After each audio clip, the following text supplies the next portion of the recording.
বিসমিল্লাহির রহমানির রহিম। সুপ্রিয় শিক্ষার্থী বন্ধুরা, কেমন আছো তোমরা? ষান্মাসিক সামষ্টিক মূল্যায়ন তোমাদের একেবারেই নিকটে এসে গেছে, তাই না? হ্যাঁ, ষষ্ঠ শ্রেণীর গণিত বিষয়ের ষান্মাসিক সামষ্টিক মূল্যায়ন কি কি প্রশ্ন আসবে তা এই ভিডিওতে দেখে নিবে এবং কিভাবে ত্রিভুজ পাবে তাও এই ভিডিওতে তোমরা দেখবে। আশা করি এই ভিডিওটি তোমাদের ভালো লাগবে। তোমরা এই ভিডিওতে লাইক দিবে, পজিটিভ কমেন্টস দিবে এবং এটি শেয়ার করে বন্ধুদেরকে জানাবে। আর কোনো পরবর্তী ভিডিও পাওয়ার জন্য অবশ্যই সাবস্ক্রাইব করবে। প্রিয় শিক্ষার্থী বন্ধুরা, তোমাদেরকে আইসিটি ওয়ার্ল্ডে স্বাগত জানাচ্ছি। আমি মোর্শেদ আলম। ষষ্ঠ শ্রেণীর গণিত বিষয়ের মূল্যায়নের বিষয়বস্তু তোমরা দেখতে পাচ্ছ। আমরা তোমাদেরকে এখন দেখাচ্ছি এখানে 3 নম্বর বিষয়। খেয়াল করো, পাঠ্যপুস্তকের শুরু থেকে 137 পৃষ্ঠা পর্যন্ত তোমার সিলেবাস। এখানে সিলেবাসটি উল্লেখ করা হয়েছে, 5টি শিখন অভিজ্ঞতা এখানে আছে। আমরা এখন তোমার সম্পূর্ণ নির্দেশিকায় চলে যাব। ষষ্ঠ শ্রেণীর গণিত বিষয়ের ষান্মাসিক সামষ্টিক মূল্যায়ন নির্দেশিকা, এখানে চলে যাব আমরা এখন এখানে একটি একটি করে এগুলি দেখতে পারবো। তোমাদেরকে শুরুতেই দেখাচ্ছি আমি। তোমরা খেয়াল করবে, তোমাদের শ্রেণীকক্ষে যে মূল্যায়ন হয় এটাকে বলা হয় শিখনকালীন মূল্যায়ন। বছরের মাঝামাঝি যে মূল্যায়নটি হবে এটা হলো ষান্মাসিক সামষ্টিক মূল্যায়ন, এবং বছরের শেষে আরেকটি মূল্যায়ন হবে, তার নাম হলো বার্ষিক সামষ্টিক মূল্যায়ন। সুপ্রিয় শিক্ষার্থী বন্ধুরা, তোমরা এখন দেখবে পিআইগুলো কিভাবে আছে। আমি তোমাকে একটি একটি করে তুমি মনোযোগ দিয়ে এটা বুঝে নিতে হবে। তোমার যে শিখন অভিজ্ঞতা আছে, এই শিখন অভিজ্ঞতার সম্পূর্ণ অংশ হলো একক যোগ্যতা। এখানে মূল যোগ্যতা, এটাকে আমরা মূল যোগ্যতা বলে থাকি। এখানে একক যোগ্যতা হিসেবে উল্লেখ করা আছে, এটি হচ্ছে মূল যোগ্যতা। মূল যোগ্যতা কি? গাণিতিক সমস্যা সমাধান। খেয়াল করো, একাধিক বিকল্প অনুসন্ধান, বস্তুনিষ্ঠভাবে বিষয়গুলোর উপযোগিতা যাচাই করা, যৌক্তিকভাবে সিদ্ধান্ত নিতে পারা। এখানে 4টা নির্দেশক আছে। দেখো তুমি এখানে কয়টা দেখা যাচ্ছে? এখানে 3টাকেই উল্লেখ করছে। এখানে 1, 2, 3টা পিআই। অর্থাৎ এই যে পিআইতে তুমি নাম্বার দেখতেছো 1, এটা হচ্ছে 2 আর এটা হচ্ছে 3। 3টা পিআই আছে এখানে। তাহলে গাণিতিক সমস্যা সমাধানে একাধিক বিকল্প অনুসন্ধান করা, এটা হলো একটা পিআই। বস্তুনিষ্ঠভাবে বিকল্পগুলোর উপযোগিতা যাচাই করা, এটা হলো একটা পিআই। আবার যৌক্তিকভাবে সিদ্ধান্ত নিতে পারা, এটা হলো একটা পিআই। 3টা পিআই এখানে আছে। আমরা পারদর্শিতার নির্দেশক হিসেবে প্রথমে 3.6.1.1 এটি দেখাচ্ছি পারদর্শিতার নির্দেশক। এটি পারদর্শিতার নির্দেশক, অর্থাৎ এটা হচ্ছে পিআই এর নাম বা পিআই শিরোনাম, আর এটা হচ্ছে পিআই নাম্বার। তুমি যে সংখ্যাটা দেখতেছো এটা হচ্ছে পিআই নাম্বার। তোমার সকল বিষয়ে এরকম পিআই নাম্বার আছে। তাহলে এখানে পিআই এর শিরোনামটা দেখাচ্ছি আমরা। গাণিতিক সমস্যাটির ধরন চিহ্নিত করে সমাধানের বিকল্প পরিকল্পনা করতে পারছে। এখানে তুমি খেয়াল করবে, তুমি কখন এটাতে ত্রিভুজ পাবে একটু দেখে নাও। আমি তোমাকে এটা এক্সপ্লেইন করছি। এইখানে দেখো,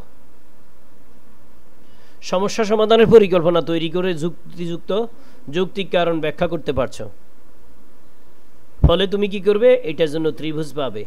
এবারে দেখো, এখানে বৃত্ত পাবে কখন? সঠিক ব্যাখ্যা করতে না পারলেও সমস্যাটির ধরন অনুযায়ী সমাধানের পরিকল্পনা করতে পারছো, এটার জন্য বৃত্ত পাইবে। আচ্ছা, এইবার দেখো তো, পর্যাপ্ত বা যথাযথ না হলেও গাণিতিক সমস্যাটির ধরন চিহ্নিত করতে পারো। শুধুমাত্র গাণিতিক সমস্যাটির ধরন চিহ্নিত করতে পারলে তুমি চতুর্ভুজ পাইবা। হ্যাঁ, এখন একজন ছাত্র আমাকে প্রশ্ন করেছে যে স্যার, যে সে যদি এটার পরিকল্পনাও করতে না পারে তাহলে কি পাবে? তাহলেও সে চতুর্ভুজ পাবে। অর্থাৎ এটা হলো তোমার প্রিলিমিনারি স্টেজ, আর এটা হলো তোমার শতভাগ যোগ্যতা, আর এটা নাম আমি বলবো পারদর্শিতা। এবারে দেখো 2 নম্বর পিআই কি বলছে। বলছে সমস্যার সমাধানে একাধিক বিকল্প প্রক্রিয়া চিহ্নিত করতে পারছো। প্রিয় শিক্ষার্থী বন্ধুরা, খেয়াল করবে তুমি একজন শিক্ষার্থী, মনে করো তুমি গুলশান যাবে, গুলশান যাওয়ার দুইটা রাস্তা আছে, তুমি দুটা রাস্তাই চেনো, ঠিক আছে? এটার জন্য তুমি কি করবা, যে তুমি দুইটা রাস্তাই চেনো, এটার জন্য তুমি চতুর্ভুজ পাইবা, শুধুমাত্র চেনো তো তুমি, আর কিছু না, তাই না? আর কখন ত্রিভুজ পাইবা, যখন দুটো রাস্তা দিয়েই তুমি গুলশানে পৌঁছতে পারবা এবং কেন কোন রাস্তা দিয়ে পৌঁছছো এটা ব্যাখ্যা করতে পারবা, ঠিক আছে? তখন তুমি এটার জন্য ত্রিভুজ পাইবা। আর যদি এমন হয় যে যে কোনো একটা রাস্তা দিয়ে তুমি গেছো, কিন্তু এই রাস্তা দিয়ে কেন গেছো তুমি ব্যাখ্যা করতে পারো নাই, ঠিক আছে?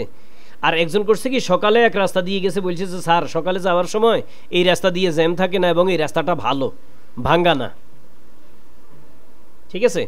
আচ্ছা, আরেকজন বললে যে স্যার এই রাস্তা দিয়ে সকালে জ্যাম থাকে কিন্তু এটা ভাঙ্গা না, আমি এই রাস্তা দিয়ে যাব, সে এটা কিন্তু একটা কাজ করছে সে। আর একজন কি করছে, দুই রাস্তা দিয়েই যাওয়ার সুবিধা অসুবিধাগুলো ব্যাখ্যা করতে পারছে, তাহলে সে কি করবে, সে ত্রিভুজ পাবে। প্রিয় শিক্ষার্থী বন্ধুরা, আমি তোমাকে এখানে একটা জিনিস বুঝাই দিচ্ছি, রিহান খেয়াল করো, এখানে 3 আছে, খেয়াল করো, এটা হলো বিষয় নম্বর, তোমার 3 নম্বর বিষয় এটা, ঠিক আছে? এখানে 6 আছে, এটা হচ্ছে তোমার 6ষ্ঠ শ্রেণীর বই এটা, ঠিক আছে? এখানে 1 আছে, এটার মানে শিখন অভিজ্ঞতা 1 এটা।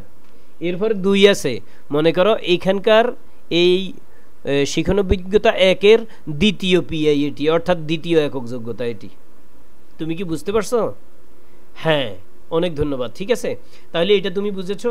এইবারে আমরা অন্য একটা পিআই এ চলে যাব, একেবারে শেষটি যেটি আছে পিআই নাম্বার 3। এখানে কি বলছে, যে সমস্যা সমাধানের জন্য একাধিক বিকল্প প্রক্রিয়া থেকে একটি যুক্তি সহ বেছে নিচ্ছে। অনেকগুলো রাস্তা আছে, কোথায়? মনে করো তুমি তোমার স্কুলে আসবা, 5 নম্বর রোড দিয়ে যাইতে পারো, 6 নম্বর রোড দিয়ে যাইতে পারো, 7 নম্বর রোড দিয়ে যাইতে পারো, 8 নম্বর রোড দিয়ে যাইতে পারো, এর মধ্যে তুমি একটা রাস্তা চেনো, ঠিক আছে? এটা তোমার চতুর্ভুজ পাওয়ার জন্য যথেষ্ট। এই যে এখানে বলছে কথাটাই, কোনটি অধিকতর উপযোগী প্রক্রিয়া তার যুক্তি দিতে না পারলেও, তুমি কোনটা অধিকতর ভালো হইব তার যুক্তি দিতে পারো নাই, কিন্তু একাধিক বিকল্প উপায় তুমি দুইটা রাস্তা চিনতে পারছো, ঠিক আছে?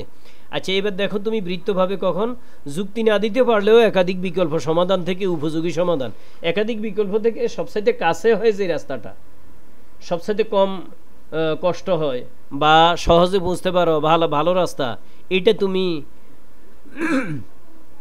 শনাক্ত করে কাজ করতে পারছো, এজন্য তুমি বৃত্ত পাইছো। আচ্ছা, এবার দেখো, তোমার ত্রিভুজ পাওয়ার জন্য কি কাজ করতে হবে, যে একাধিক বিকল্প উপায়ে সমস্যা সমাধান করে অধিকতর উপযোগী প্রক্রিয়াটি যুক্তি সহ ব্যাখ্যা করতে পারছো। প্রিয় শিক্ষার্থী বন্ধুরা, তোমরা খেয়াল রাখবা, সম্পূর্ণ যুক্তি সহ ব্যাখ্যা না দিতে পারলে যে কোনো সমস্যার ক্ষেত্রে, যে 10টা বিষয় আছে তোমার, এই 10টা বিষয়ের ক্ষেত্রে তুমি যদি যুক্তিসহ ব্যাখ্যা করতে না পারো, তাহলে তুমি ত্রিভুজ আশা করতে পারো না। এই যে ত্রিভুজ, ঠিক আছে? আচ্ছা, আমরা এবার পরেরটিতে চলে যাব। এখানে তোমাকে সুনির্দিষ্ট করে কিছু কথা বলা আছে, আমরা সেটিতে যাব।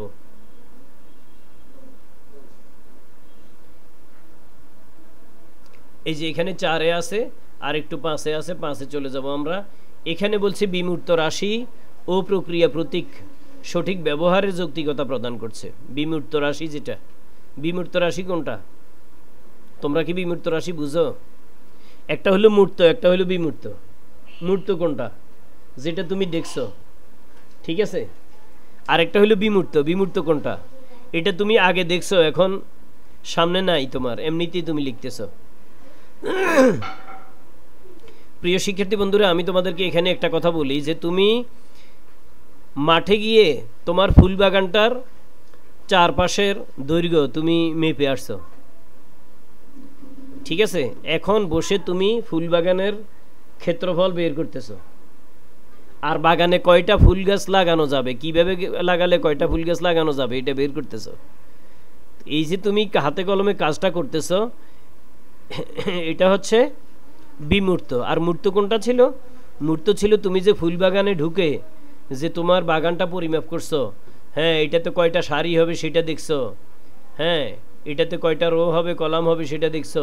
এই যে বিমূর্ত রাশি ও প্রক্রিয়া প্রতীকের ব্যবহার, হ্যাঁ, বিমূর্ত রাশি ও প্রক্রিয়া প্রতীকের সঠিক ব্যবহার, এই যে ব্যবহার করছে এটা সঠিক ব্যবহার করছে, দুটোর মধ্যে পার্থক্য দেখছো? খুব সূক্ষ্ম। তুমি ব্যবহার করছো, প্রতীক ব্যবহার করছো, কিন্তু সঠিক হয়েছে বা না হয়েছে এটা ঠিক নেই। তাহলে তুমি এটার জন্য চতুর্ভুজ পাইবা। আর এই বৃত্ত পাইবা কখন? যে তোমার এই বিমূর্ত রাশিটা এটা তুমি সঠিকভাবে ব্যবহার করছো। ঠিক আছে? অর্থাৎ তুমি মাঠ মেপে আসছো ঠিকই, কিন্তু এখানে এসে লিখছো হইলো আন্দাজ করে। এবারে দেখো বিমূর্ত রাশি ও প্রতীক এর সঠিক ব্যবহারের যৌক্তিকতা তুমি প্রদান করতে পারছো, এজন্য তুমি এটার জন্য ত্রিভুজ পাবে। আমরা এখন চলে যাচ্ছি পরবর্তী সেশনে। এটা 5, এটা 6 তোমার বই এই পরীক্ষায় নাই, তো এই পর্যন্তই থাকবো আমরা, আর সামনে যাব না। আজকে এখানেই শেষ করছি। তোমাদের সবাইকে ধন্যবাদ জানাচ্ছি। সবাই ভালো থাকো, সুস্থ থাকো, নিরাপদে থাকো। আল্লাহ হাফেজ।